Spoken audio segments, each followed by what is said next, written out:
Some of our listeners or viewers, or maybe even Carah, might be like going, man, John, you're really drawing this out. Like, can we just get to the, but let's get to the snappy stuff. But there's a lot of, I just realized that over half of our YouTube audience has never been Mormon. I don't know if you guys have polled your YouTube audience, but over half has never been Mormon. So like, and so I like to take the time, not only for our non-Mormon audience, but also for history's sake, to hear these things described in a little bit more detail. And something we've never done on Mormon Stories in like 1,500 episodes is actually have someone explain what it is like to do a baptism for the dead. Like from what it is, what's the teaching, what it is, and what it's like to do it. So I'm going to have you do it, McKay. Is that all right? Yeah, we actually just did a video about okay, this. so start with, and we'll reference your video in the show notes. There we go. But start with the doctrine and the theology, and then go with the practice. This is going to be kind of a reductive version of it, but just for brevity's sake. But the idea is that in order for people to enter the celestial kingdom, which is the highest degree of glory in Mormon theology, you have to have been baptized. And because the church has only been in existence in modern times since 1830, the idea is that there are so many people around the globe who have lived and died and never got the opportunity to receive the restored gospel of Jesus Christ, which includes faith, repentance, baptism by immersion, by the proper priesthood authority, and the reception of the gift of the Holy Ghost. So the belief is that in order for people who are in the spirit world, who died in their sins, having never known the restored gospel, that they need a chance to get a baptism. So in order for them to be provided that chance, they're in the spirit world. They can't be baptized physically because they don't have a body. Somebody has to be the proxy body for that spirit to receive a baptism. So only in the temple, because they need worthy people to do it, which is really kind of funny that dead people's baptism is dependent on the worthiness of an alive person, but that's neither here nor there. You have to be worthy to enter the temple and be a proxy for a person that is dead to be baptized. So just like the normal baptism, which you would do in any body of water that you can be submerged into, people go to the temple. Usually children are doing it because it's the earliest point that you're able to enter the temple at 11 now. If you're turning 12 that year, then you can enter when you're 11. You go in, and they have a bunch of names of dead people, and how are you dressed? You are dressed in all white. In a lot of cases, I don't know if the Denver temple is pretty old, so we had a lot of old, really well-loved temple clothing, but just this big, really hefty white jumpsuit, polyester jumpsuit. Yep.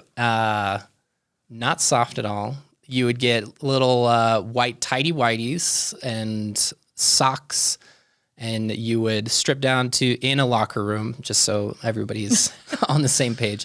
Strip down, put on this jumpsuit, and then you would be baptized for multiple people, usually, when you would go on a temple trip with your ward, your congregation. And what does the font look like? The font is on the back of 12 oxen that are super ornate, like baptismal. Yeah. Big, huge font tub thing. And it's placed Imagine, ornate. Yeah, like an octagonal hot tub that's way less fun. Not heat, not very warm. It does smell like chlorine because, you got to make sure that a bunch of people are going to go in there and it's clean. Use your imagination. So, so you go down, and a older priesthood member, they have to be at least 16. Usually you're going with adults, and they'll be the people who baptize you because they're more effective at it, and they've done it. They've been around the block to do it a couple times. You'll be baptized for a group of people. I remember being baptized like 10 or 15 times at the most when I was a kid. And I don't know if it's changed, but when I was doing it a long time ago, back in the Stone Age, there was like a computer monitor. Yeah. So you're in this huge tub that sits on 12 oxen as a pubescent teen with some dude, and you're standing in the tub, and then he's looking at a computer monitor, and then he's got these words that he has to repeat. So I Fred Jones baptize you. No, Brother Jones. Okay. How does it go? Yeah. For and in behalf of. Brother Jones baptize you for and in behalf of blank, who is dead. Jose Guadalupe. Yeah. Right. Oh, and if you're white and you're having to read Hispanic names or anything of that sort, I baptize you for and behalf of Jose Guadalupe, who is dead. Yeah. Right. In the name of the Father, Son, and the Holy Ghost. Amen. Exactly. Yeah. And then they would baptize you. There are 2 witnesses there who now can be male or female, but when I was a kid, only priesthood holders could be the witnesses to make sure that every little bit of hair and clothing was all the way under the water. And if a toe dips up, doesn't count. Yep. So that was always interesting. You would do them a bunch of times. I'm actually tall enough where in the Denver temple, it was a pretty small font. Regardless of whoever was doing it, I would hit my head on the side if they laid me back. So I had to kneel for most of my life because I was just too tall to fit in. So it's not like a big luxurious experience. That was kind of interesting about going to the Nauvoo temple because it's huge, the font in that temple. And apparently it's a historical recreation of the original font that they had in the temple before it was abandoned and destroyed. So, anyway, I'm getting off track from there, but we would go and we do these baptisms. Really quick. This was actually, I'm projecting here, but like when I was going to seminary, and at the time, Texas didn't have a temple. So we had to go to Mesa, Arizona. Wow. For a temple. It was like a 2-day bus ride just to get to the temple. We did it as a temple trip as youth, but I was just told that like Jesus literally walks the halls of the temple. And if you don't see Jesus, maybe when you're getting baptized, if you're really righteous, when you're coming out of the water, you fill in the blank. What's going to happen? Then you would see Jesus or like the apparition of the dead person that you're getting. The spirit of the dead person you're getting baptized for would appear. So like I literally, when I was getting baptized for the dead, and I like fasted and I didn't swear and I like didn't have any sexual relations with anyone. I didn't even masturbate. But like when I go to the temple, I'm like, I am pure and I'm going to like channel Jose Guadalupe or whoever it is. And when I get baptized, I'm going to come out of the water and either see Jesus or dead Jose hovering above me. That's how, like, for me, I believed this stuff. It was serious. How was it for you? How like intense was that whole spiritual expectation for you? I would say it was the same because a lot of Sunday school teachers, people speaking in church would describe experiences like that where they were in the temple, not necessarily doing baptisms for the dead, but they would be in the temple and they would have these experiences where in Mormon culture, you say the veil is thin, the veil that separates our current existence from the spirit world is thin. And there's like almost, you can like a tool separation between this reality and some spirit world. I feel like I was that kind of made me a little jaded because I never had any experiences like that. So what happened? Do you remember? Do you remember like wanting that? I remember wanting that. Absolutely did. Coming out of the water, looking up, no Jesus, no Jose Guadalupe. Well, and it's either I've been lied to or I'm not worthy. Yeah. Right? Yeah. That was exactly the perception and something that I would be kind of wrestling with, or I would convince myself that I had felt something in order to kind of play off my sin that I was living in. So in a lot of instances, I would kind of look at my everyday life and be like, oh, that was the spirit guiding me or something, but never in the moment would I say, oh yeah, this is what the spirit looks like. It was more just me convincing myself that I was having these sort of spiritual experiences. So all those things just kind of helped me strengthen in that moment. But eventually they would kind of crumble away as my high school career advanced and I wanted to have more individuality and things like that. But I think it's important to highlight this because when we talk about the bite model, B is behavior, E is the emotion. When you go on these temple trips or you go to these Mormon temples and you engage in these rituals like baptism for the dead, or you go to, it's kind of like sacred Mormon rites of passage. You go to the sacred grove where Joseph Smith allegedly saw God in Jesus. You go to Palmyra or where Joseph Smith grew up, or you go to Liberty Jail or Carthage or the Nauvoo Temple.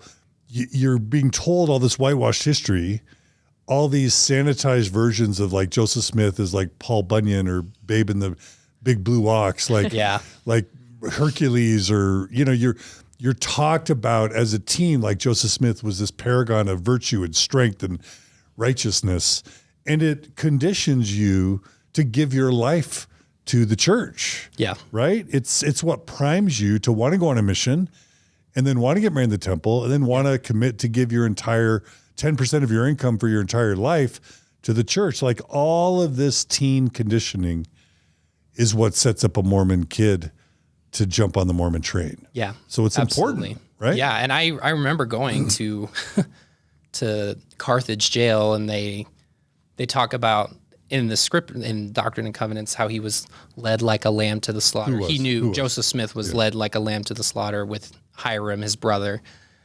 There's no mention that he had a revolver with ever. And shot at the crowd coming up. Yeah. Or what he had done to get himself in jail in the first place. Oh, right? Absolutely did not know anything about that. He was persecuted for the truth that he was bringing to light, for restoring the gospel, and Gentiles and people living in sin didn't want to hear it. So they locked him up and they eventually came to kill him. Definitely nothing about sans polygamy. Yep. Or violation of First Amendment rights or anything like that. Sans printing press. Yeah. Yes. All that. So stuff was left out. Yeah, that was really faith affirming. I remember, and like I come home, it was fast and testimony meeting. I swallowed my social anxiety and bore my testimony and cried, which was really out of character for me. And my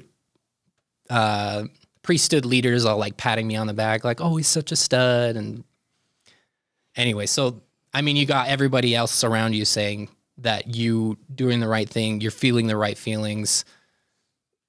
How could you feel that you're in the wrong?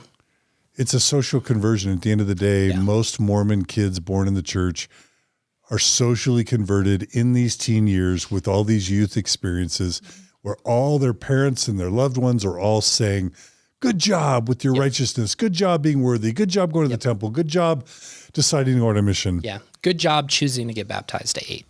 All of those feelings of shame that we programmed you in, like the way to overcome that is, bear your testimony, get patted on the back. Doing the things that we say are good for you. So yeah, and I don't deny there's a lot of good things. A lot of Mormon upbringing is that love bombing, and you're doing service projects, and you're part of the community, and you feel a lot of love for your leaders who have full-time jobs that they're taking their time out to care about you as a teenager. But there's also some other underlying messages that we try to make sure to point out here on the podcast too.